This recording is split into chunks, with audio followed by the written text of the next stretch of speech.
Mesdames et messieurs, bonsoir. Nous sommes le 1er octobre 2014. Il est 1h du matin à Hong Kong, 19h à Accra au Ghana et 20h à Libreville, la capitale gabonaise, où vous est présenté cette nouvelle édition du journal télévisé du soir sur votre nouvelle chaîne généraliste panafricaine Canal 7. Au sommaire de cette édition, 3 titres principaux.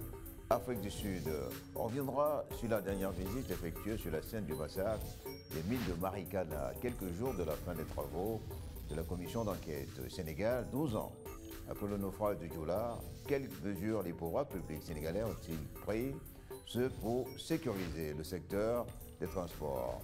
Notre confrère Didier Sarr d'Afrique Actualité se fera fort de répondre à cette question. Tunisie, 27 candidats au total ont été retenus par l'institution en charge de l'organisation de la présidentielle de novembre prochain, parmi lesquels une femme et Monsef Barzouki, l'actuel président. À présent, le développement des titres de cette édition.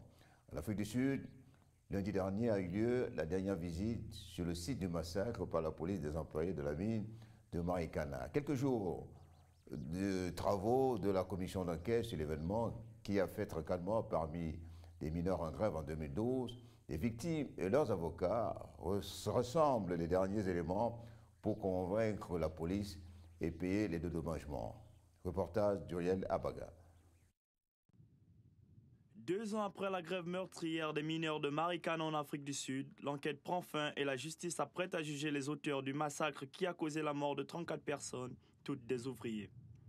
Des centaines d'autres avaient été emprisonnés sans qu'aucun policier n'ait été interpellé. Cela fait 2 ans et on cherche encore la vérité. On ne l'a pas encore obtenue. Pas un seul policier n'a été mis en prison jusqu'ici.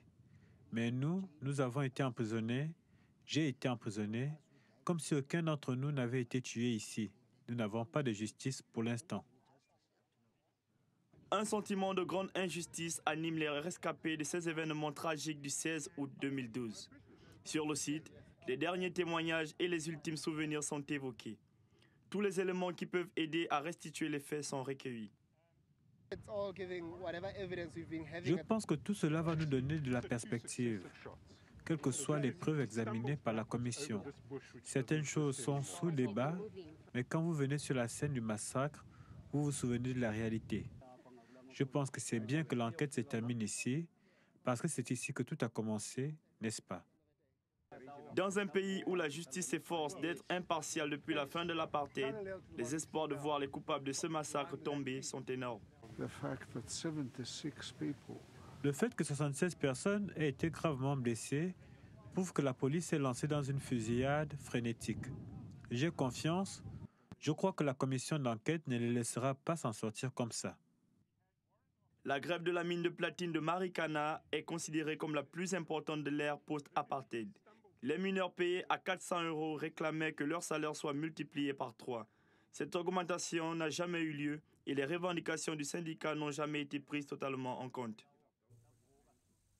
Au Sud-Soudan, les traces de la guerre civile sont encore vivaces. Une nouvelle crise alimentaire s'est faite jour depuis quelques mois et pourrait affecter 4 millions de personnes, estime Dominique Stillard, le directeur des opérations du Comité international de la Croix-Rouge.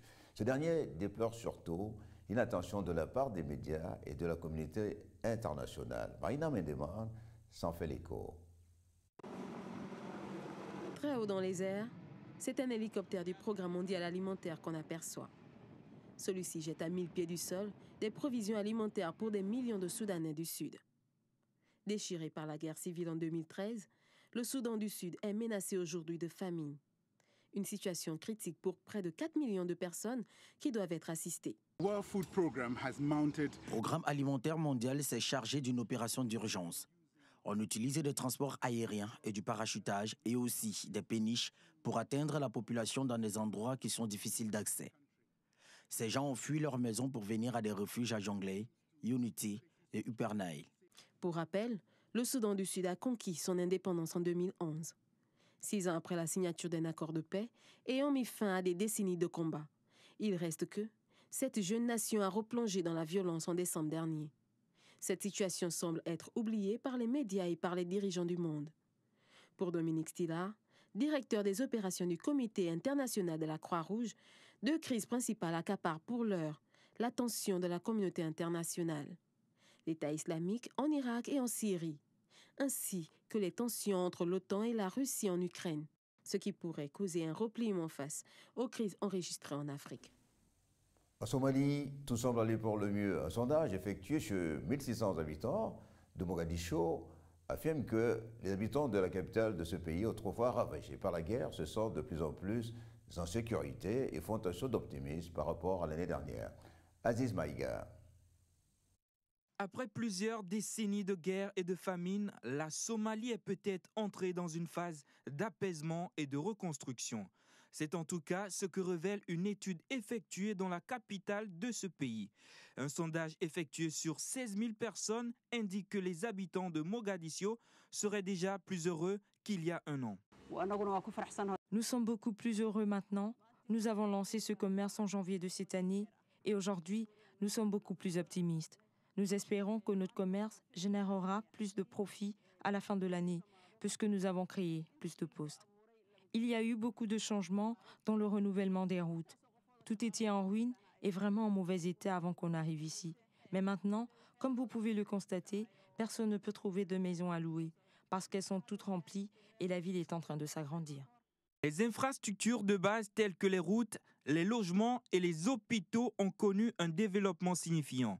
À côté, c'est le retour des investisseurs. Le commerce reprend ses droits et les membres de la diaspora reviennent pour servir leur pays. De plus en plus de membres de la diaspora sont en train de revenir et investissent dans des entreprises du pays. Ils créent des emplois pour les jeunes au chômage. Je suis menuisier. Il y a de plus en plus d'emplois. La diaspora est en train de revenir. Et comme on est à Mogadiscio, on est plus optimiste sur le futur. La Somalie, qui compte 10 millions d'habitants, était en 2012 le pays le plus corrompu du monde. En dehors de Mogadiscio, où la vie semble reprendre un cours normal, le reste du pays continue de payer le prix des guerres claniques.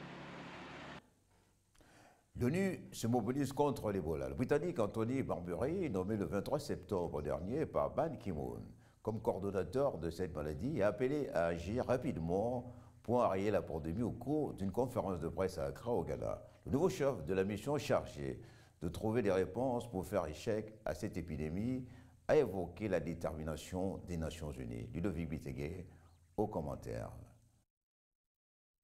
Une équipe de l'ONU est arrivée lundi à Accra, où se trouve le quartier général de la mission de l'organisme mondial.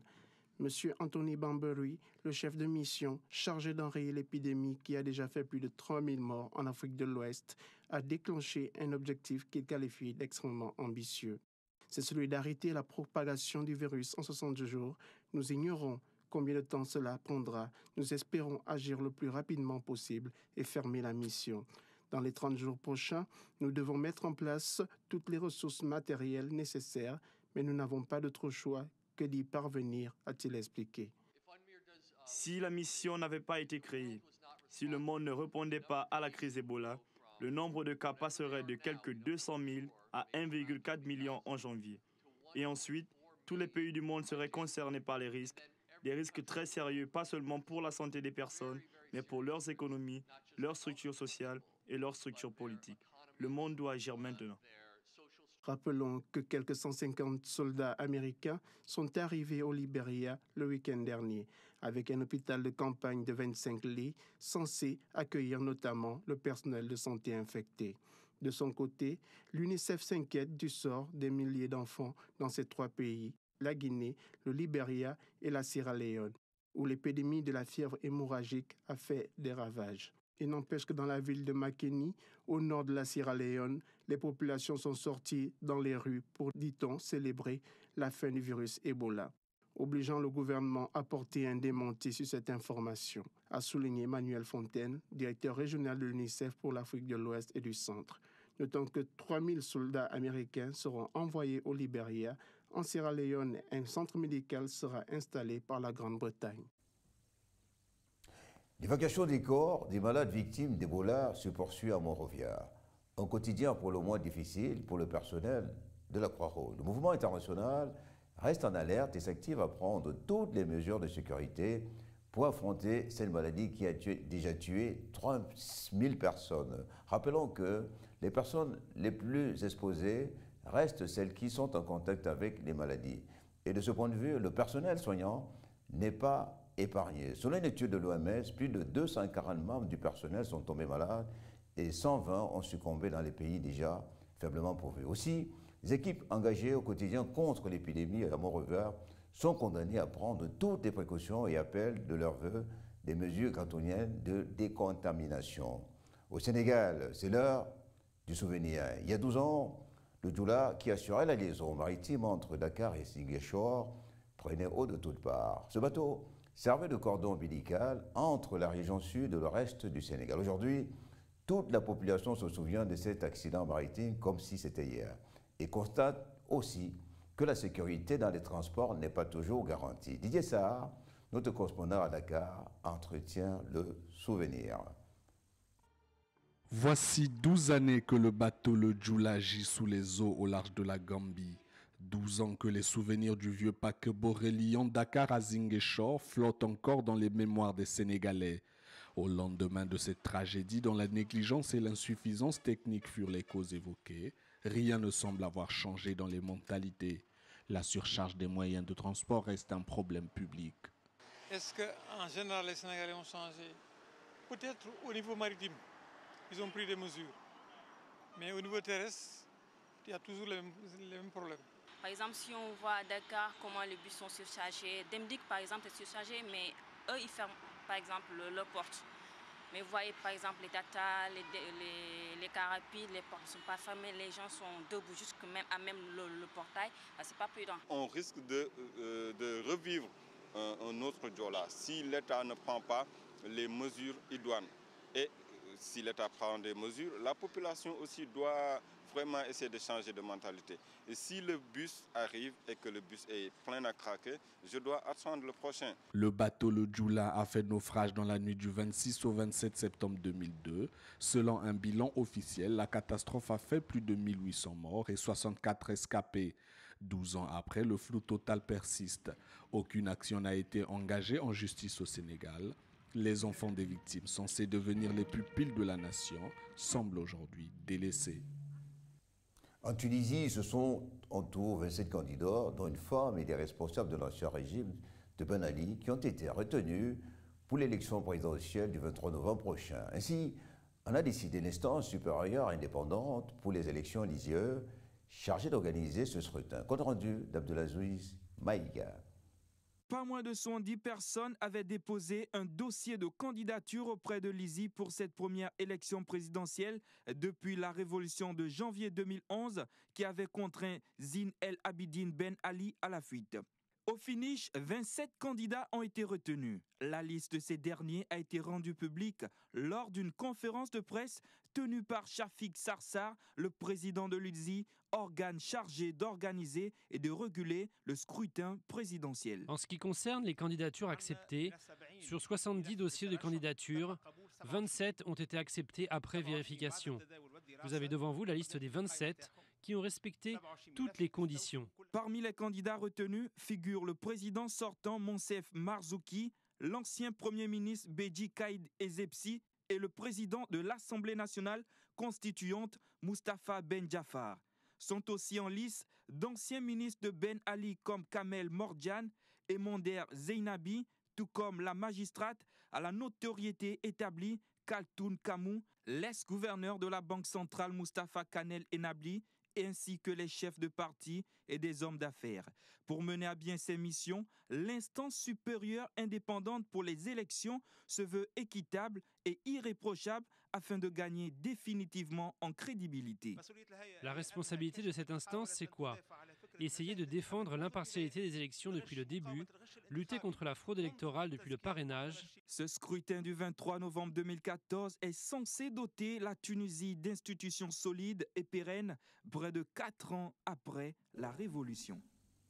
En Espagne, les ressortissants de la Catalogne ne sont pas prêts à abandonner le projet de référendum pour l'indépendance de leur région. Pour montrer leur colère, des milliers de Catalans ont manifesté dans la rue de Barcelone mardi soir, bravant ainsi la justice espagnole qui a décidé la veille de suspendre la consultation souhaitée par cette communauté autonome. Les détails avec Uriel Abaga. Ce mardi soir, des milliers de Catalans sont descendus dans les rues de Barcelone pour réclamer de la part des autorités espagnoles le droit de voter le 9 novembre prochain pour l'indépendance de leur territoire. Cette manifestation, devenue depuis quelques mois un fait courant en Espagne, intervient au lendemain de la décision du tribunal constitutionnel de Madrid de suspendre le référendum souhaité par le peuple de la Catalogne. La justice espagnole approuve donc la position du palais de la Moncloa, le siège de la présidence du gouvernement espagnol, défavorable à la tenue de l'élection dans cette région. Le tribunal constitutionnel a donc annulé le décret de convocation du référendum signé ce week-end par le gouvernement de cette partie de l'Espagne habitué à contester les décisions de Madrid. Il reste que le pouvoir central de la péninsule ibérique devrait se prononcer sur le fond de cette décision dans un délai de 5 mois. Ces postures ne sont pas de nature à altérer la détermination de Barcelone. En effet, le Premier ministre catalan Artur Mas a donné il y a quelques jours le coup d'envoi des préparatifs du scrutin. Au regard de cette décision pour le moins contradictoire, l'organisation du vote par le pouvoir nationaliste catalan relèverait de l'illégalité. Si toutefois les indépendantistes persistaient, il n'est pas certain qu'ils obtiendraient forcément une sécession de leur région en cas de victoire du oui. Au Brésil, la présidentielle a lieu dimanche. La compétition est carrément ouverte. Face à face, la présidente sortante Dilma Rousseff et l'écologiste Marina Silva, qui est en course pour devenir la première présidente noire de confession évangélique du Brésil. Pour cette candidate aux accents messianiques, une nouvelle politique marquant la rupture avec les grands partis de gouvernement s'impose dans ce pays. Les détails avec Dina Cousso.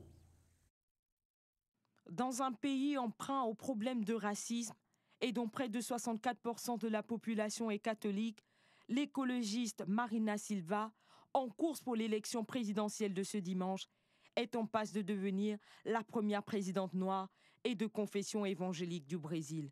Pour cette ancienne récolteuse de latex en Amazonie, une nouvelle politique doit voir le jour dans le pays. Ce ne sont pas les vieilles structures qui vont au deuxième tour. C'est la nouvelle attitude, l'attitude d'un programme, l'attitude du respect, l'attitude du débat et pas l'attitude de l'affrontement qui permet d'aller au deuxième tour. Son statut de co-favorite de la présidentielle de ce dimanche s'explique par 2 facteurs. D'une part, l'émotion suscitée dans le pays après la mort de son candidat Eduardo Campos dans un accident d'avion en août dernier.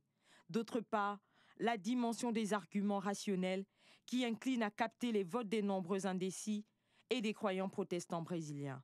Rappelons que cette femme frêle de 56 ans a été domestique, quasi-nonne, syndicaliste, militante du Parti des travailleurs, formation politique de la gauche brésilienne, sénatrice, ministre de l'Environnement de l'ex-président Lula en 2003.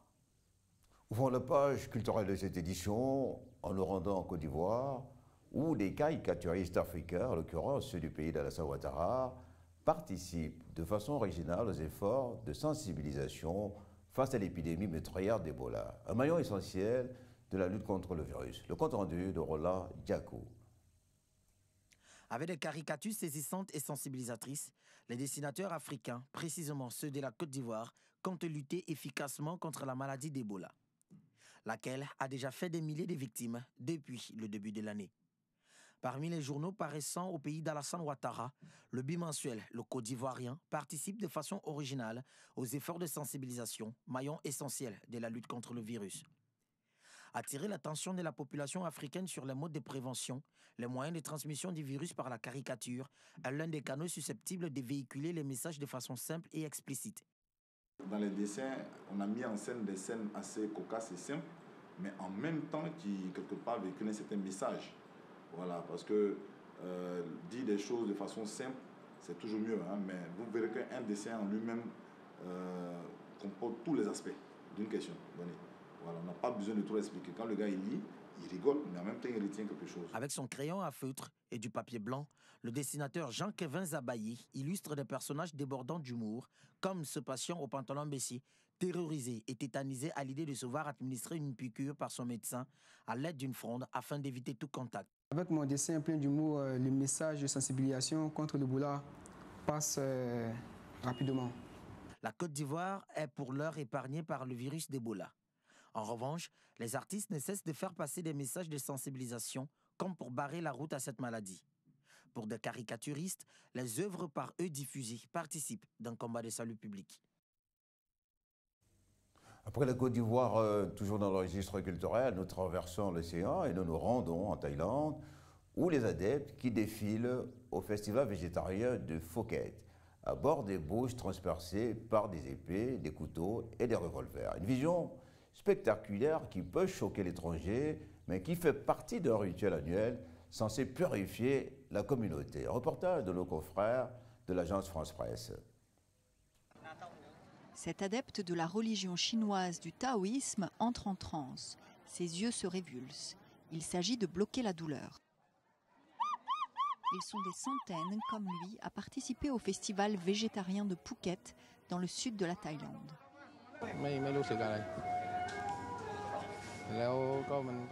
Je ne ressens aucune douleur. Cela ne fait pas mal. Une fois que les dieux sont là, on ne ressent rien. Il rend hommage à des dieux chinois. Cette expérience annuelle est supposée laver les péchés et protéger toute la communauté du malheur. Pendant les rituels complexes de purification, les adeptes vêtus de blanc se privent d'alcool, de rapports sexuels et se mortifient dans leur chair. Un spectacle détonnant dans cette station balnéaire prisée des touristes. Cela montre le pouvoir des fidèles. Ils reçoivent la douleur au nom des autres. Cela débarrasse l'ensemble des disciples de la malchance. Le festival aurait lieu depuis près de 200 ans à Phuket. Selon la légende, tout a commencé avec une troupe d'opéra chinois miraculeusement guérie du paludisme en adoptant un régime végétarien strict. Aujourd'hui, la nuit venue, des charbons ardents sont répandus en couches épaisses sur le sol. Les responsables religieux entrent alors en transe et courent ou marchent à travers les braises. Leurs adeptes les plus téméraires leur emboîtent le pas. Tout le monde peut marcher dessus, mais nous devons demander aux gens s'ils ont la force mentale de le faire. Il faut suivre les règles, les suivre avec sincérité. Il faut être très pur. Ces parades religieuses qui traversent le cœur de la ville de Phuket ressemblent à un champ de bataille entre sang et explosion de pétards. Mais cela n'arrête pas ces hommes et ces femmes en quête de purification pour toute leur communauté. Dans le monde ludique, en autre, nous aborderons la page sportive de ce journal. En football, pour terminer, nous allons évoquer la Ligue des champions européenne. La deuxième journée de la phase allée de la compétition a vu le Paris Saint-Germain, sans Ibrahimovic, Thiago Silva et Ezequiel Lavezzi s'imposer par 3-2 devant le Football Club Barcelone, des Messi, Neymar, Iniesta et Xavi et toute la pléiade de stars. Willy Tonangoy de Bambera s'en donne à cœur joie. C'est un Paris Saint-Germain solidaire et surtout complémentaire qui a supporté les assauts du FC Barcelone hier au Parc des Princes. Privé de cet ténor dont Zlatan Ibrahimovic, la formation de Laurent Blanc a fait montre de volonté, d'abnégation et surtout d'opiniâtreté. Du match moyen de la première journée contre l'Ajax d'Amsterdam à celui d'anthologie d'hier, le Paris Saint-Germain a signalé non seulement sa position et son gabarit, mais aussi et surtout ses ambitions dans cette compétition. David Luiz, Verratti et Matuidi au 10e, 26e et 54e minute ont porté 3 coups de boutoir au Barça qui a concédé sa première défaite et encaissé ses 3 premiers buts de la saison. Avec cette victoire, les Parisiens s'emparent du fauteuil des leaders dans le groupe F. Même si Messi et Neymar ont réagi en marquant respectivement au 12e et 56e minute avec une possession de balle de 86% au terme des 90 minutes, c'est une équipe catalane qui a encore démontré qu'elle peut être un géant au pied d'argile. De Verratti qui a marqué son premier but avec le Paris Saint-Germain, à Iniesta qui a joué son 787e match avec le Barça, toute compétition confondue, en passant par Totti qui a marqué à 38 ans face à Manchester City, devenant ainsi le plus vieux buteur de la compétition, ce 30 septembre a livré au monde du football des performances et des statistiques indélébiles. À présent, le rappel des titres de ce journal qui arrive à sa fin.